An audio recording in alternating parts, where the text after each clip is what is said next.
Hi everyone, स्वागत है आपका फिर से एक बार हमारे साथ जुड़ने के लिए। देखो, आज हम पूरा डिटेल बात करेंगे। जो अपना बॉम्बे नर्सिंग कॉलेज है ना मुंबई के अंदर, तो उसके अंदर जो अपना बीएससी नर्सिंग का कोर्स है ना, तो उसके बारे में पूरी डिटेल जानकारी आपके साथ शेयर करूंगा। जैसे कि यहाँ पर अगर आप एडमिशन करना चाहते हो तो एडमिशन प्रोसेस क्या रहेगा, साथ ही साथ आपका बीएससी नर्सिंग का कोर्स कितने साल का होता है, इस कोर्स के लिए यहाँ पर आपको कितनी फीस देनी होती है, कैटेगरी वाइज कितना फीस पे करना होता है, गर्ल्स के लिए फ्री एजुकेशन यहाँ पर लागू है या नहीं है। उसके बाद यहाँ पर अगर आप एडमिशन करते हो तो काउंसलिंग आपको किस तरह से करनी है, कौन सी एग्जाम आपको देनी होगी, उसके बाद यहाँ पर कितने सीट है, जनरल कैटेगरी के लिए कितनी सीट है और जो भी रिजर्व कैटेगरी आती है उसके लिए कितनी सीट है।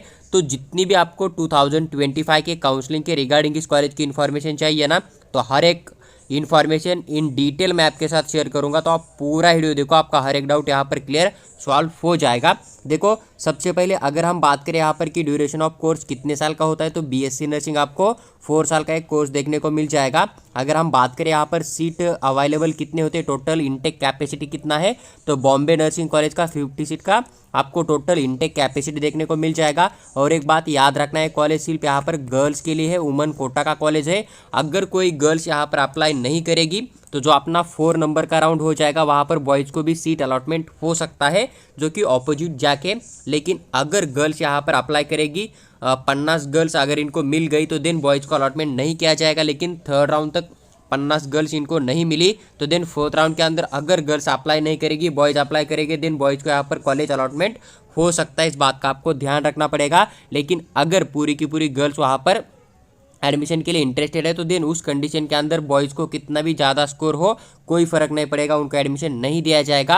और वही गर्ल्स अगर 40 परसेंटाइल पे भी होगी ना तो भी उसे वहाँ पर एडमिशन दिया जाता है, क्योंकि वुमन कोटा का आपको कॉलेज देखने को मिल जाएगा। देखो, अगर हम बात करें यहाँ पर कि सीट किस तरह से वैकेंट होते हैं, अगर आपको एकदम डिटेल सीट मैट्रिक्स देखना है तो मैंने लास्ट ईयर राउंड 1 का एक वीडियो डाला था। जितने भी बीएससी नर्सिंग के कॉलेज है महाराष्ट्र स्टेट के, गवर्नमेंट प्राइवेट के, तो उनका पूरा एक सीट मैट्रिक्स एक्सप्लेन किया है। उसके अंदर आपको डिटेल में कैटेगरी के हिसाब से मैंने पूरी इन्फॉर्मेशन शेयर की है, तो आप चैनल के प्लेलिस्ट के अंदर जाके वहाँ पर चेक कर सकते हो। लेकिन एक ओरली आइडिया बताओ तो टोटल आपको इनटेक कैपेसिटी 50 सीट का देखने को मिल जाएगा। इसमें से जो ओपन कैटेगरी होता है ना, तो ओपन कैटेगरी के लिए आपको 32 सीट नज़र आ जाएगा, जो कि ओपन कैटेगरी की गर्ल्स होती है, या फिर जो भी ओपन कैटेगरी के थ्रू काउंसलिंग करेगा, ईडब्ल्यूएस के बच्चे होते हैं या फिर ईबीसी के थ्रू कोई जा रहा है ना, तो उनको अलॉटमेंट किया जाएगा। और ये कॉलेज देखो यहाँ पर ईडब्ल्यूएस के लिए 5 सीट अलग से दे रहा है, क्योंकि मेडिकल के अंदर जाओगे डॉक्टर के लिए एमबीबीएस, वो अपना बीडीएस, बीएमएस, बीएचएमएस, तो आप पर प्राइवेट कॉलेज के अंदर ईडब्ल्यूएस कोटा नहीं होता है। लेकिन बीएससी नर्सिंग के अंदर लास्ट 3 ईयर से ईडब्ल्यूएस के लिए स्पेशल सीट वैकेंट आपको नज़र आ जाएगी। तो ईडब्ल्यूएस के लिए यहाँ पर आपको टोटल कितनी सीट नज़र आ रही है, तो टोटल 5 सीट आपको ईडब्ल्यूएस कोटा की यहाँ पर देखने को मिल जाएगी। देन उसके बाद रिजर्व कैटेगरी की आपको 13 सीट देखने को मिल रही, जो कि आपकी रिजर्व कैटेगरी है, 13 सीट नज़र आ जाएगा। इनमें से भी कौन कौन सी, एनटीबी वाला हुआ, एनटीसी, एनटीडी और फीजे कैटेगरी जो है, साथ ही साथ एससी कैटेगरी, एसटी कैटेगरी ना, तो इतनी सारी कैटेगरी को मिलाकर आपको यहाँ पर टोटल 13 सीट यहाँ पर देखने को मिल जाएगी। इसका आपको ध्यान रखना पड़ेगा। देखो, अगर हम एडमिशन प्रोसेस की बात करें तो आपको महाराष्ट्र नर्सिंग सीईटी जो अभी एग्जाम हुआ है ना 7-8 तारीख को, तो एग्ज़ाम आपको देना चाहिए। मिनिमम आपका 40 परसेंटाइल स्कोर होना चाहिए, तभी आपको यहाँ पर अलॉटमेंट किया जाएगा। अगर गर्ल स्टूडेंट है तो आपको यहाँ पर अलॉटमेंट किया जाएगा। लेकिन अगर थर्ड राउंड तक इनको कोई गर्ल्स नहीं मिल जाती है, फोर्थ राउंड के अंदर भी कोई गर्ल्स अप्लाई नहीं करेगी और इनकी सीट वैकेंट है और बॉयज इस कॉलेज को चॉइस फिलिंग करेंगे, तो देन उस कंडीशन के अंदर यहाँ पर मेल स्टूडेंट को भी सीट अलॉटमेंट किया जाता है। इस बात का भी आपको ध्यान रखना पड़ेगा। देखो, उसके बाद अगर बात करें यहाँ पर कि एडमिशन के लिए आपके पास कौन कौन सी चीज़ें होनी चाहिए, क्या क्या रूल्स है। सबसे पहले देखो, यहाँ पर एक अलग रूल देखने को मिल जाएगा। जैसे कि महाराष्ट्र स्टेट के अंदर जितने भी आपको प्राइवेट प्लस जो भी गवर्नमेंट कॉलेज नज़र आ जाएंगे ना, उनके अंदर अगर आप एडमिशन लेना चाहोगे तो आप मैरिड हो अनमैरिड हो कोई फ़र्क नहीं पड़ेगा, आपको एडमिशन दिया जाएगा। लेकिन एक्सेप्शन चीज़ है कि इस कॉलेज ने यहाँ पर साफ साफ मेंशन किया है कि अनमैरिड फीमेल ओनली, मतलब जिनकी मैरिज नहीं हुई है उन्हीं लड़कियों को यहाँ पर एडमिशन दिया जाएगा, उन्हीं गर्ल्स को एडमिशन दिया जाएगा, मैरिड गर्ल्स को एडमिशन नहीं दिया जाएगा। तो एक एक्सेप्शन है, बाकी कॉलेज का ऐसा कोई भी रूल नहीं है। इस कॉलेज का एक स्पेशल रूल है कि यहाँ पर जस्ट अनमैरिड फीमेल है ना वही एडमिशन ले सकती है, मैरिड फीमेल यहाँ पर एडमिशन नहीं ले सकती। इस बात का आपको ध्यान रखना पड़ेगा।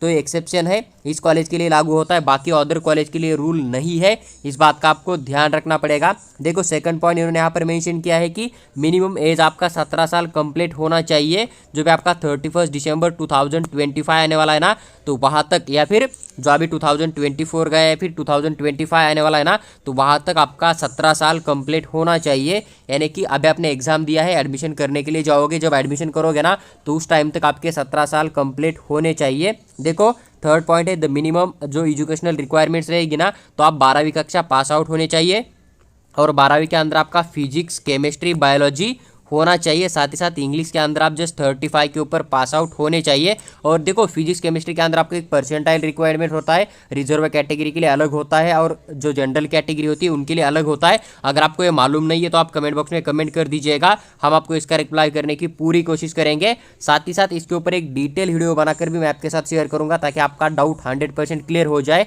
कि 12वीं के अंदर फिजिक्स केमिस्ट्री बायोलॉजी को मिलाकर आपका कितना स्कोर होना चाहिए, कितना परसेंटेज आपका होना चाहिए। देखो उसके बाद इन्होंने यहाँ पर मेंशन किया है कि आपको जो अलॉटमेंट किया जाएगा या फिर कॉलेज के अंदर एडमिशन दिया जाएगा ना, जो भी अभी आप एग्जाम हो चुका है उसके बाद रिजल्ट आ जाएगा और रिजल्ट आने के बाद जो अपना CET सेल का ऑफिशियल वेबसाइट होता है ना, वहाँ पर आपको काउंसलिंग करनी होती है। उसके अंदर आपको एक रजिस्ट्रेशन फॉर्म फिल करना होता है। उसके बाद round 1 plus round 2 plus round 3 round 4 round 5 जितने भी राउंड हो जाएंगे ना, उनके अंदर आपको चॉइस फिलिंग करनी होती है, कॉलेज के नाम डालने होते हैं और उसके बाद आपको सीट अलॉटमेंट हो जाता है। तो आपको जो भी अलॉटमेंट किया जाएगा, जो भी आप काउंसलिंग प्रोसेस के अंदर जाओगे, वहाँ पर आपका जितना कैटेगरी रैंक आ जाएगा और आपके कैटेगरी के लिए जितनी सीट वैकेंट होगी और कौन से बच्चे आपकी कैटेगरी के अंदर से इसको चॉइस फिलिंग करते हैं ना, उसके हिसाब से आपको अलॉटमेंट किया जाएगा। यही बात इन्होंने यहाँ पर मेंशन किया है। उसके बाद देखिए उन्होंने यहाँ पर नीट मेंशन किया है, लेकिन नीट एग्जाम की आपको कोई ज़रूरत नहीं है। आपको जो महाराष्ट्र नर्सिंग CET का एग्जाम हुआ है ना, वही आपको देना कंपलसरी है। अगर आप महाराष्ट्र नर्सिंग CET का एग्जाम नहीं देते हो, उसके अंदर मिनिमम आपका परसेंटाइल जो है जितना कैटेगरी के हिसाब से रिक्वायर है वो अगर नहीं आ रहा है तो देन आपको यहाँ पर एडमिशन नहीं दिया जाएगा।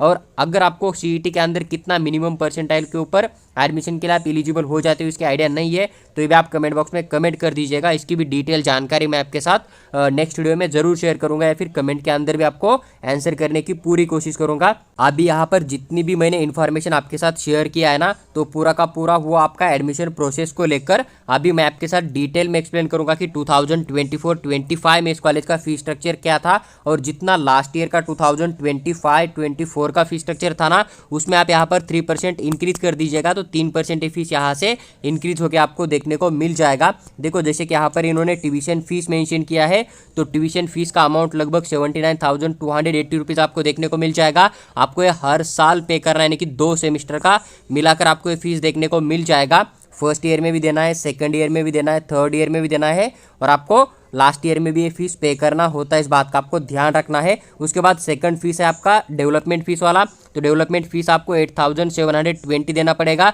ये भी आपको हर साल देनी होती है। देखो अभी आपका एक डाउट आया होगा कि सर अभी आपने बोल दिया था कि कैटेगरी के हिसाब से फीस अलग होता है या फिर गर्ल्स के लिए फ्री एजुकेशन होता है, तो वो कहा गया।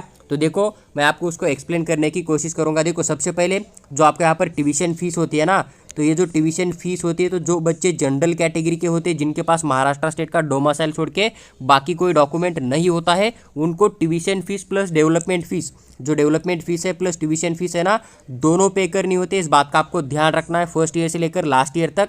साथ ही साथ जो बच्चा रिजर्व कैटेगरी के अंदर आ रहा है, जैसे कि OBC कैटेगरी के अंदर आ रहा है या फिर फीजे कैटेगरी के अंदर आ रहा है, फीजे के अंदर वो NT1 NT2 झालं, NT3, इन तीनों कैटेगरी में कोई भी कैटेगरी के अंदर आ रहा है और उसका इनकम अगर रूल हिसाब से ज़्यादा है तो देन आपको यहाँ पर पूरा का पूरा development fees plus tuition fees दोनों पे करना कंपलसरी होता है। इस बात का आपको ध्यान रखना पड़ेगा। देखो देन इसके बाद जनरल कैटेगरी के बाद आपके पास कौन सी कैटेगरी आ जाती है, EWS वाली। अगर आपके पास EWS का डॉक्यूमेंट है, अगर आप यहाँ पर गर्ल स्टूडेंट हो, तो देन आपको यहाँ पर कोई फीस पे करने की ज़रूरत नहीं होती है ट्यूशन वाली, आपको जस्ट यहाँ पर डेवलपमेंट फीस ही पे करना होता है। लेकिन अगर कोई बच्चा है, कोई मेल स्टूडेंट है EWS का, देन उसका इनकम अगर लेस देन 8 लाख से आ रहा है ना, तो देन आपको यहाँ पर जो ट्यूशन फीस होता है वो आपको यहाँ पर हाफ पे करना पड़ेगा, आधा ही पे करना होता है। और जो डेवलपमेंट फीस होती है ना, वो भी आपको आधी ही पे करनी होती है। और यही रूल जो है EWS के साथ साथ जो EBC वाले बच्चे होते हैं ना, उनके लिए भी लागू होता है। तो ये हो गई कैटेगरी। देन उसके बाद अगर हम बात करें तो आपको यहाँ पर OBC कैटेगरी देखने को मिल जाएगी। अगर हम OBC कैटेगरी की चर्चा करें, कोई अगर फीमेल स्टूडेंट है तो उसको जस्ट यहाँ पर डेवलपमेंट फीस ही देनी पड़ेगी फीमेल के लिए। लेकिन कोई अगर मेल स्टूडेंट है OBC कैटेगरी का, तो उसके यहाँ पर डेवलपमेंट फीस आधा, मतलब डेवलपमेंट फीस जो है 100% पे करना होता है। साथ ही साथ जो ट्यूशन फीस रहेगा वो आपको यहाँ पर पूरा का पूरा पे करना पड़ेगा 100%। इस बात का आपको ध्यान रखना है। देखो उसके बाद जो रिजर्व कैटेगरी आ जाएगी ना, उसके अंदर कौन कौन से आ जाएंगी, जैसे कि फीजे वाला आ जाएगा, NT-B हुआ, NT-C हुआ, उसके बाद NT-D हुआ। तो इन बच्चों के लिए क्या होता है, जो कि अपना ट्यूशन फीस होता है 100% फ्री होता है, कोई भी आपको पे करने की ज़रूरत नहीं होती है। और जो डेवलपमेंट फीस होता है ना, वो आपको यहाँ पर जो है पूरा का पूरा जितना भी 8720 है पूरा का पूरा पे करना पड़ेगा। यानी कि development fees फीजे NT-B, NT-C, NT-D वाले बच्चों को कंपलसरी पे करनी होती है। फर्स्ट ईयर से लेकर लास्ट ईयर तक पूरी की पूरी ट्यूशन फीस नहीं होती है। लास्ट में बच्चे अपनी SC कैटेगरी, ST कैटेगरी, अगर इन दोनों की बात करें तो आपको यहाँ पर ना ही ट्यूशन फीस देना है, ना ही डेवलपमेंट फीस देना है। आपकी पूरी की पूरी 100% फीस जो है गवर्नमेंट यहाँ पर पे करेगा। बस अदर कुछ फीस होती है, यूनिवर्सिटी का डेवलपमेंट फीस हुआ, या फिर कुछ इंश्योरेंस वगैरह होता है, या फिर जिम का वगैरह फीस हुआ ना, वो छोटा मोटा अमाउंट है आपको यहाँ पर 2000 के आसपास, या फिर एडमिशन फॉर्म का जो फीस होता है 2000 रुपीज़, तो यही आपको पे करना पड़ेगा SC ST वाले बच्चों को। और जो अदर कैटेगरी है सभी के लिए अदर फीस कंपलसरी होती है, जो कि आपका एडमिशन होने के बाद कॉलेज जैसे कि 1 मंथ के बाद 10 दिन के बाद आपसे मांग लेगा।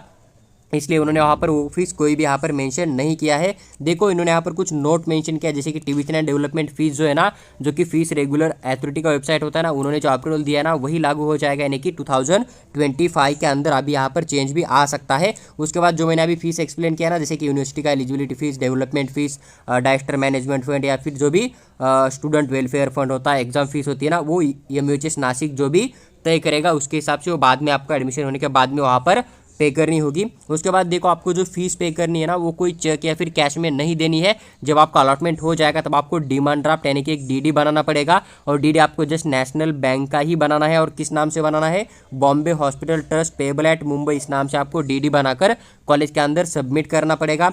देखो उसके बाद इन्होंने यहाँ पर मेंशन किया है कि जो फीस यहाँ पर मेंशन है 2024-25 का, ये अगर गवर्नमेंट ने चेंज किया, स्टेट गवर्नमेंट या फिर सेंट्रल गवर्नमेंट ने, तो इसके अंदर चेंज भी आ सकता है। देखो इस कॉलेज के अंदर जितनी भी इन्फॉर्मेशन आपको रिक्वायरमेंट थी एडमिशन के लिए, तो पूरा डिटेल मैंने एक्सप्लेन करके आपके साथ शेयर किया है। अगर आपको वीडियो अच्छी लगी हो तो लाइक करके चैनल को सब्सक्राइब करके हमारे साथ बने रहिएगा। साथ ही साथ अगर आपको हमारा पेड काउंसलिंग ज्वाइन करना है BSc नर्सिंग का महाराष्ट्र स्टेट के लिए, तो आप हमें व्हाट्सएप के ऊपर मैसेज डाल दीजिएगा, वहाँ पर हम आपको उसके रिगार्डिंग पूरी इन्फॉर्मेशन शेयर करेंगे। अगर आपको फ्री में गाइडेंस चाहिए तो भी आप हमें व्हाट्सएप के ऊपर मैसेज डाल सकते हैं, फिर हमारा टेलीग्राम ग्रुप ज्वाइन कर लीजिएगा। हर एक PDF जो कि काउंसलिंग की आ जाएगी बाद में नोटिस, या फिर अभी जो फी स्ट्रक्चर का, कट ऑफ का, रूल का है ना हर कॉलेज का, हर एक PDF फ्री ऑफ कॉस्ट में हम आपके साथ टेलीग्राम ग्रुप में भी शेयर करेंगे। तो आप हमारा टेलीग्राम ग्रुप भी ज्वाइन कर सकते हो।